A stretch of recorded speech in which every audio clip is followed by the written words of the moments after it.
Today's story was written by Reddit user DarkPrince010. Is this the apartment of Mr. Slicklack? The figure loomed in the doorway, and Slicklack could see that they carried a large case, likely full of tools. I'm here to install your hyperlink box and related equipment. Slicklack nodded, trying to suppress an urge to be nosy as he realised that he was talking to an earthling. The workman had apparently taken his nod as confirmation, and ducking his head briefly in a sign of respect, said, "Alright, I'll get this processed and then be on my way then. Don't want to cause you too much of a delay this morning." "Oh no, it's fine," the alien replied quickly. "I don't mind at all." He was entranced by the form as the creature came into his dwelling. The earthling's body was smooth, long, and a deep brown that reflected the light here and there, with hints of wings beneath a simple covering on his back. 6 long limbs deftly began unpacking the workbag they carried with them, and cutting tools were warmed up in preparation to chop into the side of his room to access the wiring within. "Oh hey, do you mind if I move the table here? It's a little bit easier and I can move back after I'm done." The earthling fully lifted up the matchbox he had converted to use as a table, without any need for assistance, and carried overhead as if it was nothing before setting it down on the far side of the room. He hadn't even disturbed the cup of drash juice that had been sitting on top. Slicklack looked closely for what he had always thought he would be able to see on earthlings, but despite this surreptitious examination, while there was a small metal chip at the base of the creature's thorax, right below their head and mandibles, there were no other large attachments, no large pieces of machinery, implants, or anything else that would suggest a mechanical means of achieving uplift. Earthlings were well known for almost all being uplifts, but far more elegant than the few species of other worlds. A search he had run on his intracranial net link showed this earthling species in particular was referred to as a roach or cockroach. The cockroach must have noticed his staring and spoke up. "So, I'm guessing your first time seeing an earthling in person." The alien blushed for a moment, realising he had been caught staring and admiring the installation mechanic, but nodded. "Yes, I find the subject of uplifts to be a somewhat fascinating hobby of mine." Then he realised this may have been rude to say, and began stuttering an apology until the cockroach gave a clicking sound. His translator showed a moment later as this being a sound of reassuring approval. "Nah, it's okay. It's a fascinating subject, and Earth definitely has perfected the art of it apparently. Was there anything in particular you were curious about? I don't have a lot of time, but this job is going to take at least a quarter cycle." Trying to avoid stammering, Slicklack hesitated for a moment before saying, "Most of the species have a mechanism or implant to achieve uplift on their chosen species. I'm curious, do you have one? I think I see the translator in your throat." The roach let out another chitter that was translated to a chuckle. "No, it's all up here," he said, one of his arms reaching up to tap his head.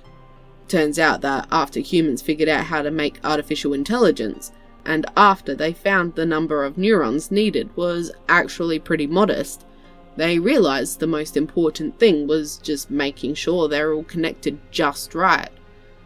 Took them a couple decades, but they were able to figure out how to prune and grow organic neural connections in order to achieve full uplift, using only a few hundreds of thousands of neurons." Slicklack stared in amazement. "So I'm guessing that would be dozens, hundreds of species that would be eligible?" The cockroach interjected again, something that he was realising wasn't necessarily a gesture of rudeness, but more of a hard-to-stamp-down instinctive habit of quick and decisive action. "Almost all of them, turns out. There were a handful of the smaller insects and invertebrates that didn't quite have enough to meet the cutoff, but they figured out solutions. If you do see an earthling with a visible neural implant, those would be the ones to help supplement the smaller pool of neurons they do have." Fascinating, Slicklack whispered, more to himself than anything else.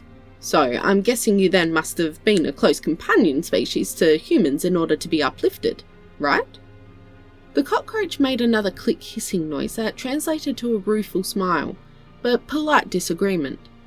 We were less of a companion species and more of a parasite one, he said. The alien, noticing the Earthling's reticence, didn't press on that subject any further. But he remembered a section he'd seen from his history text. I do wonder if you knew about the Great Pause. The cockroach cocked his head. Not sure I know what you mean. Well, our text had noted that humanity, despite being a very promising species and offered admittance to the Council only a few years after their species was introduced to the wider intergalactic universe, had turned down the position. Instead, humanity and Earth had gone almost completely silent for nearly a millennia.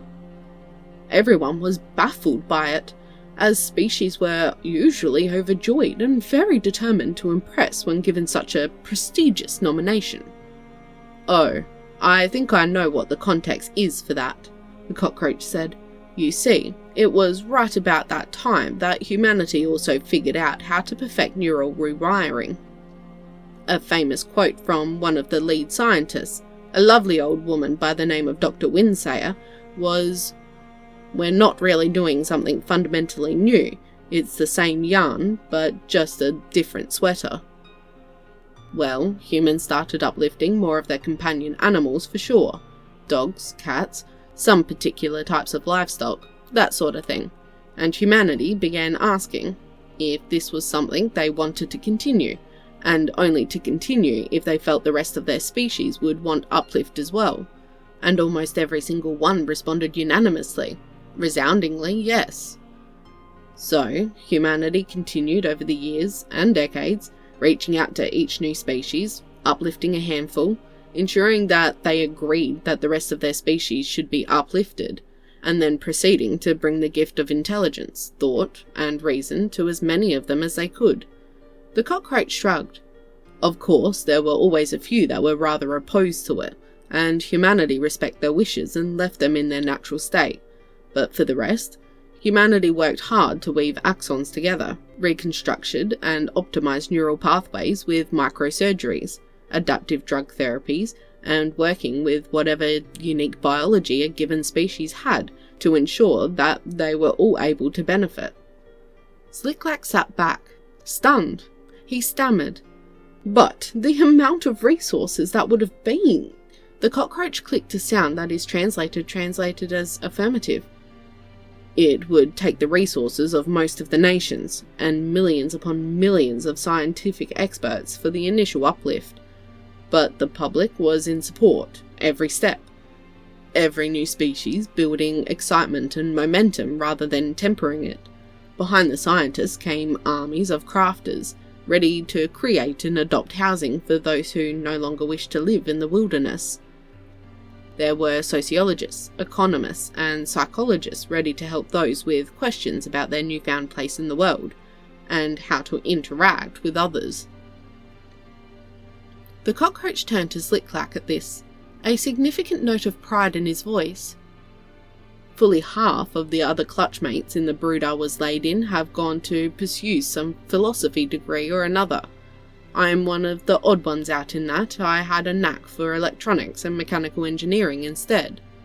The cockroach was nearly finished now, claws working furiously as they finished the final cuts and welds for the access line and control box.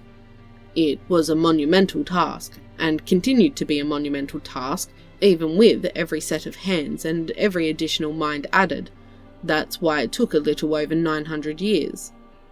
The alien sat back in amazement. So, the reason humans turned down and left an empty seat on the most prestigious and influential government council in the known galaxy was to uplift every possible entity on your entire planet? The cockroach nodded, job complete, as he leaned back against the matchbox table. Yes, sir. But it certainly was a worthwhile project. For one, it meant that when Earth finally did join the Council, it did so with an intelligent population of quintillions, rather than mere billions. and that's a conservative estimate.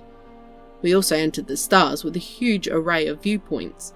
Of course, there's always those non-corporeal species that we still have trouble relating to, but you would be surprised how many species are blinded by biases towards vertebrates versus invertebrates, ocean dwellers versus land species, and such. Our congresses and meetings of minds were always hectic, occasionally dangerous, but unparalleled in their complexity and breadth compared to every other species and coalition we've yet come across in the Milky Way. But the thing that struck me and stayed with me were the stories. Stories of how humans had cared for a member of a species, giving them a good, long life with care and love and companionship. My species was not one that was well loved by most humans, and in many cases were seen as a pest to exterminate.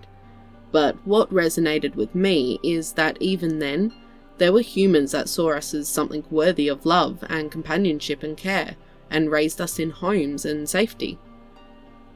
We were not useful for textiles, for meat, for herding livestock, or for hunting, and yet there were still humans who saw us as companions, to give us a good long life with love and care for no reason other than the fact that we existed. I think what always sticks with me is that this story, the story for my species and of those who were chosen to be comforted companions, receive love and safety beyond what we would be able to hope to experience naturally. This story was repeated across almost every known species. Almost every creature on our planet had the same stories they could tell, of those among humans who had loved them, who had sought out their companionship no matter their form or use or any factor other than the fact that they lived on the same ball of rock at the same time as humanity. The humans considered us to be companions, long before we had the mind to comprehend it, let alone their words to say it back to them. Slicklack nodded in sympathy, preparing a small cup of water for the Earthling in his bottle-cap sink. And then there was the wasting plague. The cockroach nodded, taking off the small baseball hat off his chitinous head and clutching it to his chest. Yes, our planet would accept the mantle of the council less than 2 years later, and had begun to make plans to reach out again when the plague had hit. I know that we've done research and found it was just an unlucky combination of genetics and virulence, but it almost makes you wish that someone was responsible so you'd have someone to be angry at. The cockroach sighed, leaning back and sipping on the water. But, like a thunderbolt, humanity was driven effectively extinct. They didn't even realise it at the time, but most of humanity never got to see the stars outside their own system. Nowadays, almost all Earthlings have migrated elsewhere among the Milky Way, and travelled between the stars with regularity. Humans spent so long, so much time and effort making sure that we were elevated and prepared and cared for, that they squandered the time they didn't even know was limited. There's so few of them now that even attempts at cloned repopulation is rolling the dice with genetic abnormalities with every passing generation.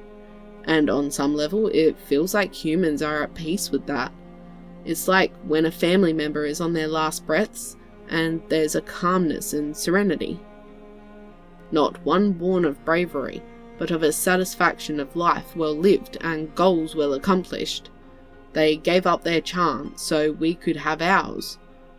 So now we're on our own, over 1 trillion species and one homeworld. He snapped shut his work case before putting his hat back on his head, helping others like we were helped ourselves so long ago. All thanks to a bunch of gangly pink monkeys who sought to make some new friends.